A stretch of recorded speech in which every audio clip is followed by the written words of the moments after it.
الحمد للہ رب العالمین والصلاة والسلام علی حبیبہ محمد وآلہ وسلم۔ اعوذ باللہ من الشیطان الرجیم، بسم اللہ الرحمن الرحیم۔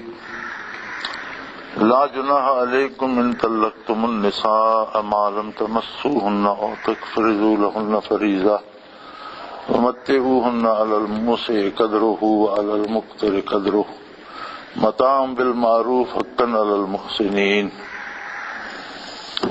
وإن طلقتموهن من قبل أن تمسوهن وقد فرضتم لهن فريضة فنصف ما فرضتم إلا أن يعفون أو يعفو الذي بيده عقدة النكاح وأن تعفوا أقرب للتقوى ولا تنسبوا الفضل بينكم إن الله بما تعملون بصير۔ حافظوا على الصلوات والصلاة الوسطى وقوموا لله قانتين فإن خفتم فرجالا أو ركبانا فإذا آمنتم فاذكروا الله كما علمكم ما لم تكونوا تعلمون۔ اللهم سبحانك لا علم لنا إلا ما علمتنا إنك أنت العليم الحكيم۔ مولاي صل وسلم دائما أبدا اللہ حبیبک من زانت بہ الرسل۔ سورہ بقرہ کے ان حصوں میں وہی معاشرتی مسائل چل رہے ہیں۔ پہلے نکاح کی صورتیں گزریں، پھر طلاق کی حالات کس کس طرح سے ہوتے ہیں، انہیں کس کس طرح سے نپٹا جائے، اس کے مختلف پہلو سامنے آئے۔ پھر بچہ اور اس کی رضاعت اور اس کے سارے پہلو سامنے آئے۔ اب ایک اور آخری پہلو رہ گیا ہے کہ بعض دفعہ نکاح ہو جاتا ہے، شادی ہو جاتی ہے، رخصتی نہیں ہوتی، بچی والدین کے گھر ہے، بچہ اپنے ماں باپ کے ساتھ ہے، بعد کے حالات کچھ ایسے پیدا ہو جاتے ہیں کہ رخصتی ہو ہی نہیں پاتی، نوبت طلاق تک پہنچ جاتی ہے۔ ایسی صورتیں پیدا ہو جاتی ہیں کہ وہ دونوں خاندان اس ایک رشتے پہ متفق نہیں ہو پاتے، علیحدگی کی صورت بن جاتی ہے۔ تو اسلام میں کہیں بھی جبر نہیں ہے، اسلام دین فطرت ہے اور انسانی مزاج کے تقاضوں کے عین مطابق ہے۔ کہیں بھی بندے کو اس طرح سے مجبور نہیں کیا گیا کہ جو وہ نہیں کر سکتا یا اس سے نہیں ہو سکتا وہ کام ضرور کرے، بلکہ ایک اصول بتا دیا گیا ہے، لا یکلف اللہ نفسا الا وسعها۔ کسی شخص کو جو کام وہ کر نہیں سکتا اس کا حکم ہی نہیں دیا جاتا، وہ اس کا مکلف ہی نہیں۔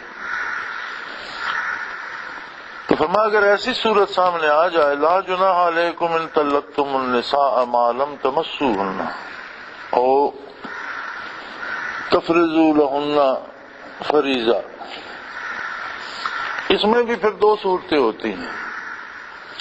ایک تو یہ ہوتا ہے کہ وقت نکاح مہر مقرر ہو گیا، ایک صورت یہ بھی ہوتی ہے کہ نکاح کر دیا جاتا ہے اور مہر کو چھوڑ دیا جاتا ہے کہ رخصتی کے وقت مہر مقرر کر دیا جائے گا یا ادا کر دیا جائے گا۔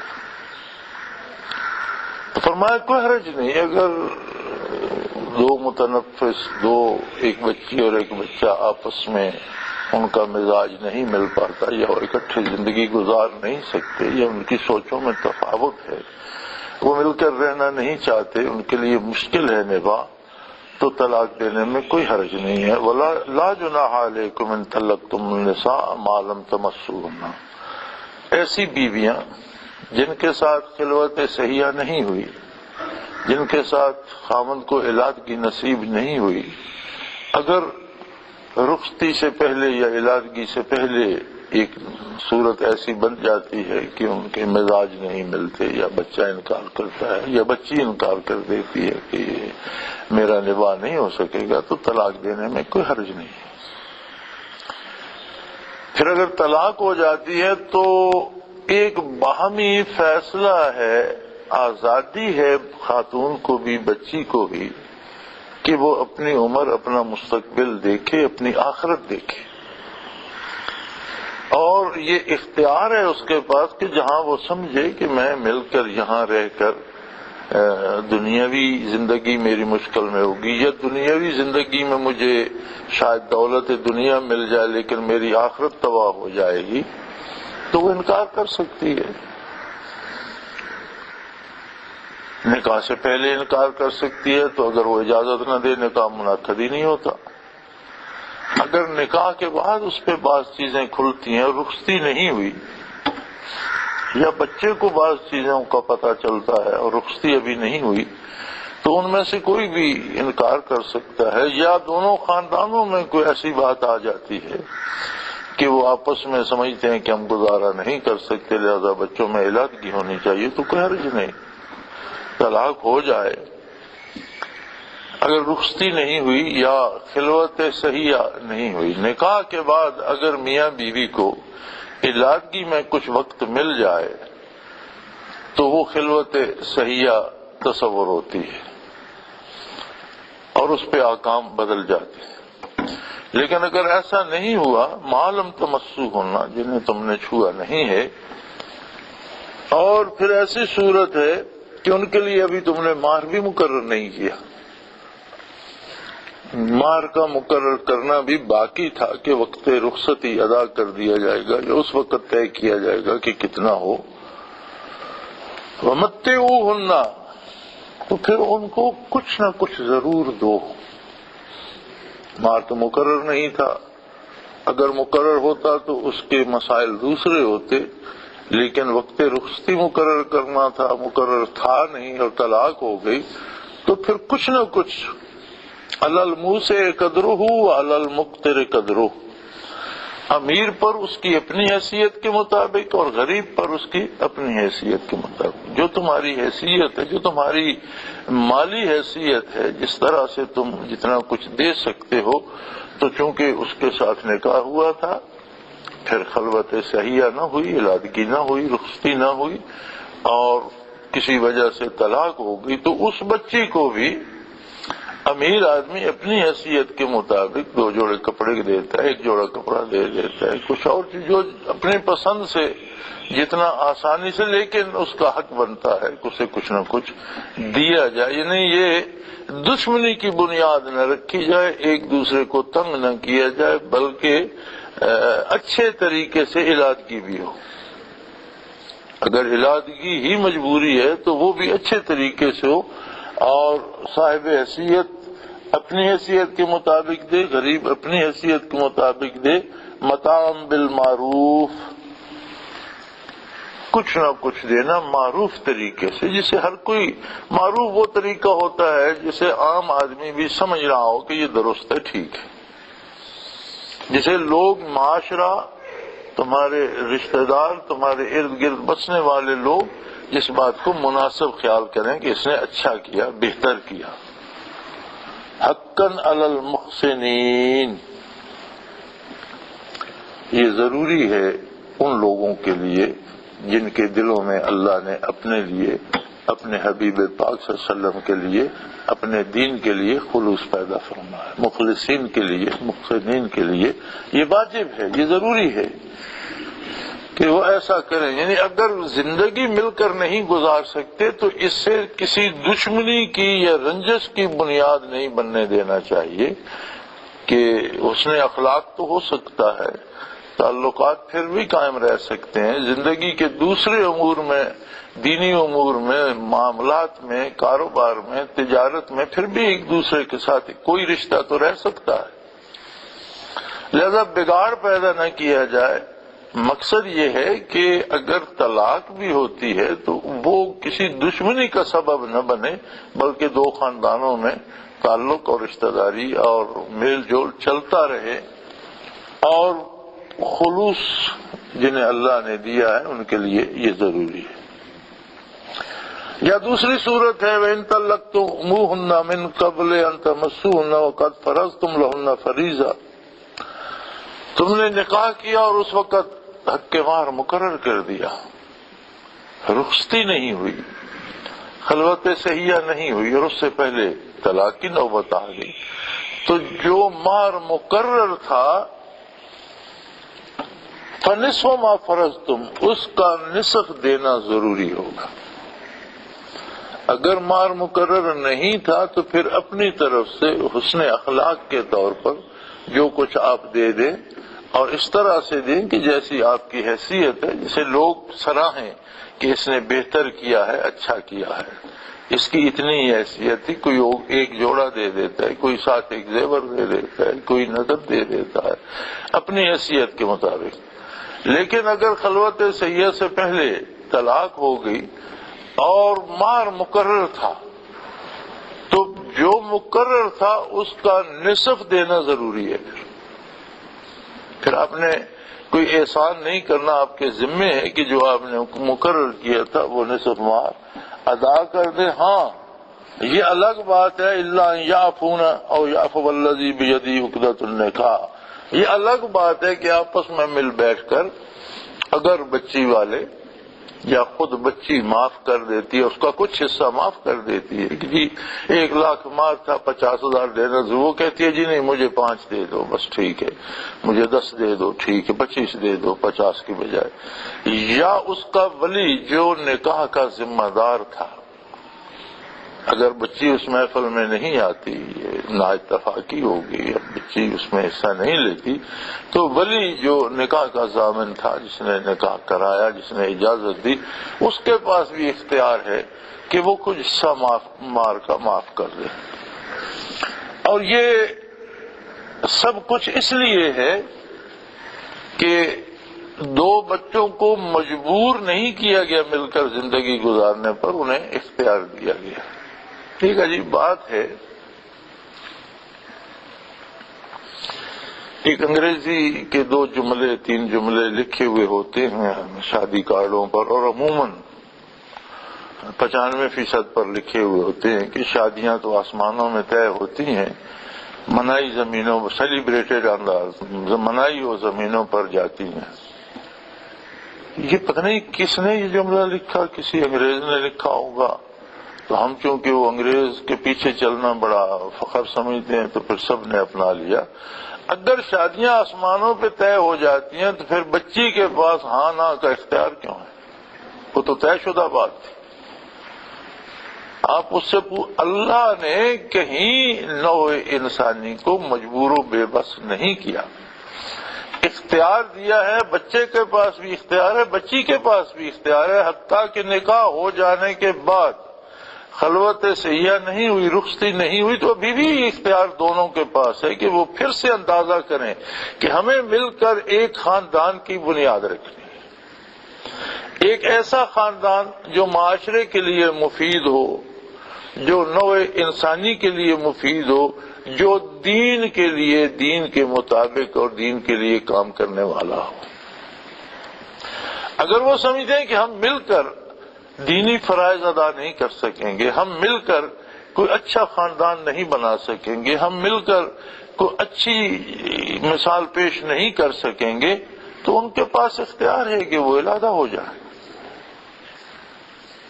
پھر اگر آسمانوں پر طے ہو گئی تھیں، ڈیسائیڈڈ ان دا ہیونز، اگر وہاں ڈیسائیڈ ہو گئی تو ان کے پاس اختیار کہاں سے آ گیا؟ تو یہ جملے لکھتے وقت بھی احتیاط کرنی چاہیے، اور یہ خلاف شرع جملے نہیں لکھنے چاہیے۔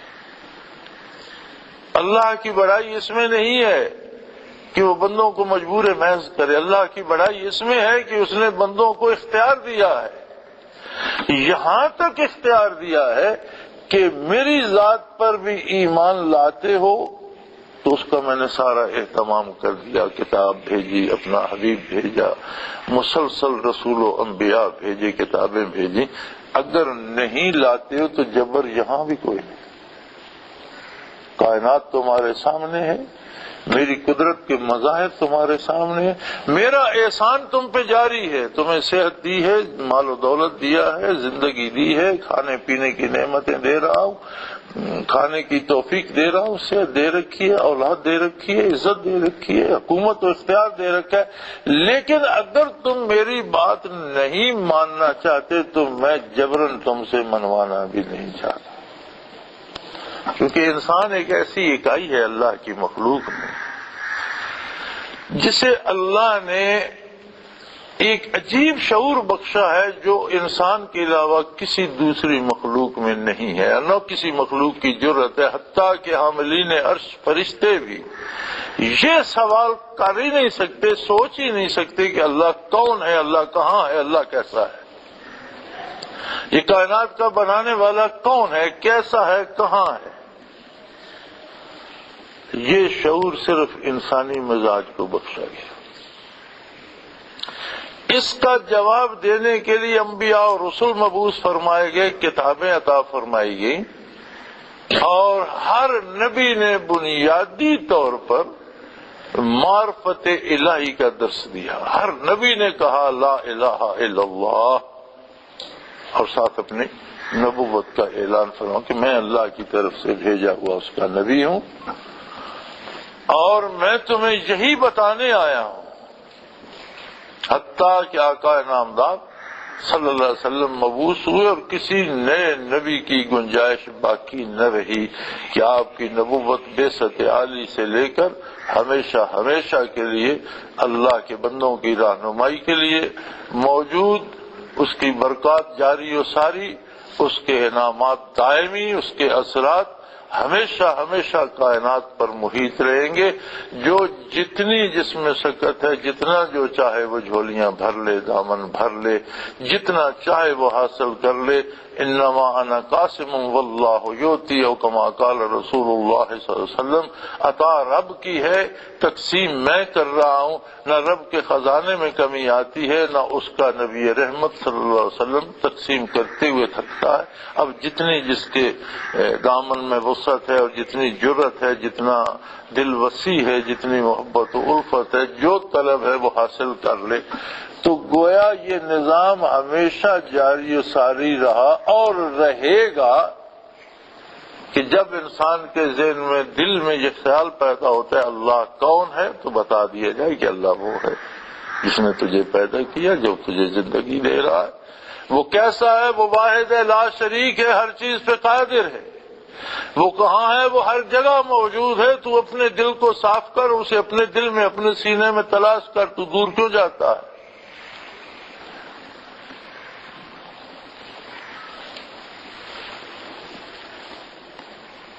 تو اس نے اپنے منوانے میں جبر نہیں کیا، اپنے نبی پر ایمان لانے میں جبر نہیں کیا، اور کسی کام میں وہ جبر اسے زیب ہی نہیں دیتا۔ جہاں کام تکوینی طور پر اس کے حکم سے ہوتے ہیں، وہاں کسی کو دم مارنے کی گنجائش نہیں ہے۔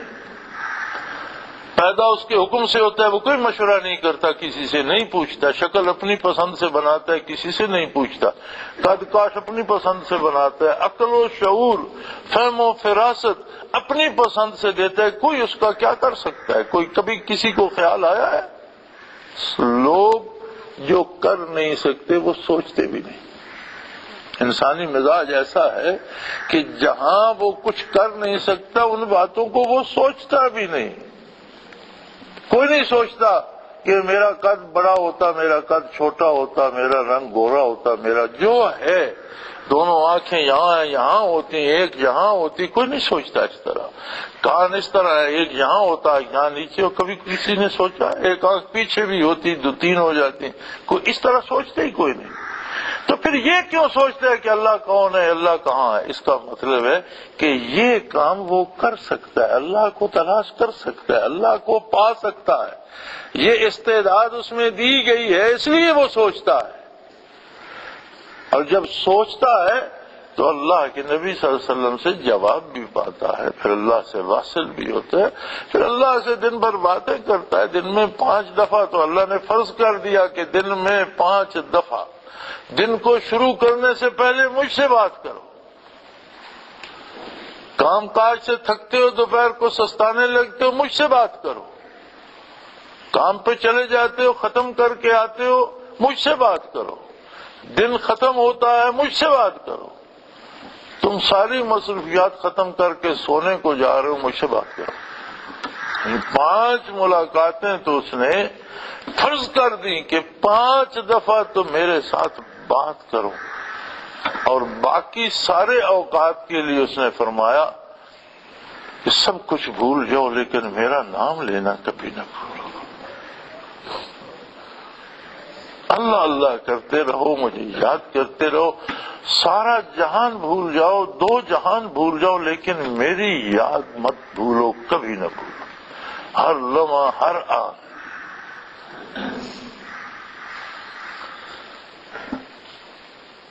اور کسی آدمی کو کوئی ایسی دولت مل جائے جو بے مثال ہو، ہمارے ملک کی تاریخ میں کوہ نور ہیرے کا بڑا چرچا ہے، اور دنیا میں جتنے ہیرے پائے گئے ہیں آج تک ان میں سب سے بڑا، سب سے روشن، سب سے اعلیٰ ہیرا تھا، سائز میں بھی بڑا تھا، صفائی اور اپنی اس میں جو ہیرے کی اوصاف ہوتی ہیں ان میں بھی سب سے اعلیٰ تھا۔ پھر وہ رفتہ رفتہ مغلوں سے رنجیت سنگھ نے لیا، پھر پنجاب فتح ہوا تو انگریز لے گئے، تاج برطانیہ میں آج بھی موجود ہے۔ اگر کسی کو وہ کوہ نور ہیرا مل جائے، کوئی لمحہ اس پہ ایسا آئے گا کہ وہ بھول جائے کہ میرے پاس ہیرا ہے کوئی ایسا امکان کہ کبھی وہ فراموش کر دے کہ میرے پاس کوہ نور بھی ہے؟ نہیں بھولے گا، سوتے جاگتے اس کے دل میں بات موجود رہے گی۔ جسے اللہ کا جمال مل جائے بھلا وہ کیوں بھولے؟ جسے نور نبوت کی روشنی سے وصال الہی نصیب ہو جائے، جمال الہی نصیب ہو جائے، تجلیات باری نصیب ہو جائے، تو بھلا وہ بھول سکتا کیسے ہے؟ ہے کوئی دوسری ایسی دولت کہ وہ بھول جائے، یا کوئی دوسری ایسی نعمت جو اسے مشغول کر لے؟ تو فرمایا اگر اس رشتے کو تم برقرار رکھنا چاہتے ہو تو اس کا مدار تمہارے اعمال و کردار پر ہے۔ دوستی تو دوستی، جہاں دشمنی کا امکان ہے وہاں بھی ایسے خوبصورت حدود و قیود عطا فرمائی کہ میری مخلوق، میرے بندوں سے دوستی کرو، دشمنی نہ کرو، معاشرے میں امن کے علمبردار بنو، تباہی کے ذمہ دار نہ بنو، ہر طرف سکون بانٹو، بے چینیاں اور بے قراریاں مت بانٹو، پھول بانٹو، کانٹے مت بچھاؤ راہوں میں۔ اب یہ کسی کی بچی سے رشتہ کرنا، رخصتی سے پہلے اسے طلاق دے دینا، ایک اتنا ناپسندیدہ عمل ہے کہ آپس میں ٹھن جاتی ہے کہ پھر تم کہیں شادی کر کے دیکھنا، اس بچے کو زندہ رکھ کے دیکھنا، اگر میری بچی کو طلاق ہوگی تو تیرے بچے کی زندگی باقی نہیں رہے گی، قتل کر دیں گے، یہ ہو جائے گا۔ وہ فرمایا نہیں، ایسی بات نہیں ہے، 2 بندے ہیں، اللہ کے بندے ہیں دونوں، بچی بھی اور بچہ بھی دونوں اللہ کی مخلوق ہیں، اللہ کے بندے ہیں، دونوں انسان ہیں، دونوں مکلف ہیں، دنیاوی زندگی کے بھی اور دنیاوی زندگی پر مدار ہے آخرت کا بھی۔ ان میں سے کوئی ایک بھی سمجھتا ہے کہ ہم مل کر اس زندگی کو سنوار نہیں سکیں گے، ہم مل کر آخرت نہیں بنا سکیں گے، ہمارے مزاج مختلف ہیں، ہماری سوچیں مختلف ہیں، ہم سے یہ کام نہیں ہو سکے گا، تو علادہ ہونے میں کوئی مذائقہ نہیں ہے، اور یہ کوئی دشمنی نہیں ہے، یہ کوئی ناراضگی کی بات نہیں ہے، بلکہ علادگی بھی اچھے اور معروف طریقے سے کرو۔ اگر مہر مقرر نہیں ہے تو اپنی حیثیت کے مطابق بچی کو کچھ دے دو، اعزاز کے ساتھ، اکرام کے ساتھ۔ مہر مقرر ہے تو نصف اس کا حق ہے، یا وہ معاف کر دے، اگر وہ معاف کرتی ہے تو احسان کر کے کرتی ہے کہ آئندہ تعلقات رہیں۔ وَأَن تَعْفُوا أَقْرَبُ لِلتَّقْوَىٰ، اگر وہ معاف کرتی ہے تو یہ زیادہ پرہیزگاری کے قریب ہے کہ آئندہ تعلقات میں وہ کشیدگی نہ آئے۔ وَلَا تَنْسَبُوا الْفَضْلَ بَيْنَكُمْ، اور آپس میں ایک دوسرے سے بھلائی کرنے میں غفلت نہ کرو۔ کہ کسی بھی مقام پر کسی بھی بات کو وجہ دشمنی بنا لینا یہ کمال اسلام نہیں ہے۔ اب 2 بچوں کی زندگی ہے، اس میں دونوں خاندانوں کا نہ قصور ہے نہ ان کی کوئی محنت ہے، نہ ان کا کوئی اختیار ہے. بچے، ان دو بچوں کی زندگی ہے، اگر وہ سمجھتے ہیں مل کر نہیں گزار سکتے تو ارادہ ہو جائے. لیکن دو خاندان جو اسے وجہ دشمنی نہ بنائیں بلکہ ایک دوسرے پر احسان کریں اور اس میں بھی ایک دوسرے کی عزت کو ملحوظ خاطر رکھیں اور مناسب اور معزز طریقے سے علیحدگی بھی ہو اور ایک دوسرے پر احسان کرنا، یہی پرہیزگاری ہے. وَلَا تَنْسَوْا الْفَضْلَ بَيْنَكُمْ إِنَّ اللَّهَ بِمَا تَعْمَلُونَ بَصِيرٌ. ایک دوسرے کے ساتھ بھلائی سے پیش آنا نہ بھولو، اس لیے اللہ تمہارے ہر عمل کا مشاہدہ فرما رہا. تم جو کچھ کر رہے ہو اللہ ذاتی طور پر اسے ملاحظہ فرما رہا ہے.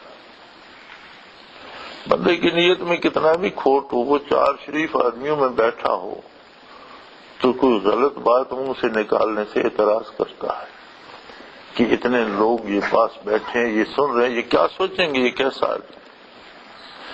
تو اگر چار شریف آدمیوں کے پاس ہونے کا اتنا احساس ہے تو اسے یہ احساس کہ میرا اللہ ہر جگہ ہر وقت ہر حال میں میرے پاس ہے اور خود میری بات سن رہا ہے، خود میرے کردار کا ملاحظہ فرما رہا ہے، اسے کتنا محتاط ہو کر بات کرنا چاہیے، کتنا محتاط ہو کر قدم اٹھانا چاہیے، کتنا محتاط ہو کر فیصلہ کرنا چاہیے. اور فرمایا اس لیے کہ ان اللہ بما تعملون بصیر، جو عمل تم کرتے ہو اللہ تبارک و تعالی اسے ذاتی طور پر ملاحظہ فرما رہا ہے.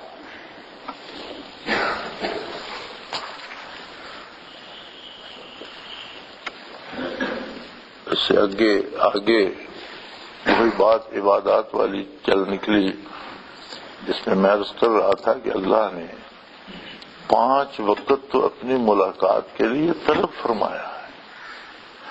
یہ بارگاہ رسالت کے ہرکارے ہیں جنہیں آپ مؤذن کہتے ہو. یہ دربار الوہیت کے ہرکارے ہیں، جس طرح عدالتوں کے ہرکارے آواز دیتے ہیں فلاں فلاں فلاں حاضر ہو جاؤ، یہ بھی اسی طرح آواز دیتے ہیں اللہ اکبر.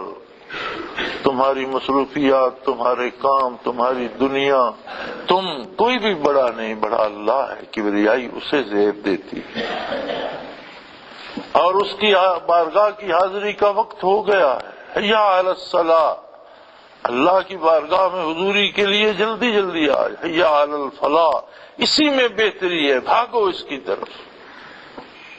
اور پہلے اپنا تعارف کو تم کون ہو بلانے والے، کہتے اشہد ان لا الہ الا اللہ اشہد ان محمد رسول اللہ. میں تو غلام ہوں اس بارگاہ کا، میں اللہ کی توحید کا اقرار کرتا ہوں، میں محمد الرسول اللہ کی رسالت کا گواہ ہوں، میں تو اس بارگاہ عالی کا غلام ہوں، مجھے حکم ہوا ہے تمہیں اللہ کی طرف بلاؤ. حضور صلی اللہ علیہ وسلم کے ارشاد علی کا مفہوم ہے کہ قیامت کو جہاں تک مؤذن کی آواز جاتی ہے وہ سنگریزے بھی اس کے حق میں گواہی دیں گے کہ اللہ یہ بندوں کو تیری طرف بلاتا تھا.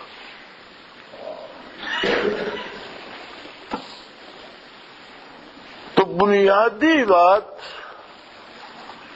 معاملات زندگی میں، نکاح و طلاق میں بھی، بیع و شراء میں بھی، حسن معاشرت میں بھی، بنیادی بات اللہ و اللہ کے حبیب صلی اللہ علیہ وسلم سے تعلق ہے. باقی ساری چیزیں اس کے گرد گھومتی ہیں. اس تعلق کو، اس رشتے کو قائم رکھو. کسی زندگی کے موڑ پر کوئی ایسی حرکت نہ کرو کہ اس رشتے پہ حرف آئے، اس تعلق میں کوئی درار آئے. اللہ کریم ہمیں آپ صلی اللہ علیہ وسلم کی برکات سے مستفید فرمائے اور آپ کے ارشادات عالیہ کو اپنا حسن عمل بنانے کی توفیق عطا فرمائے. وآخر دعوانا الحمدللہ.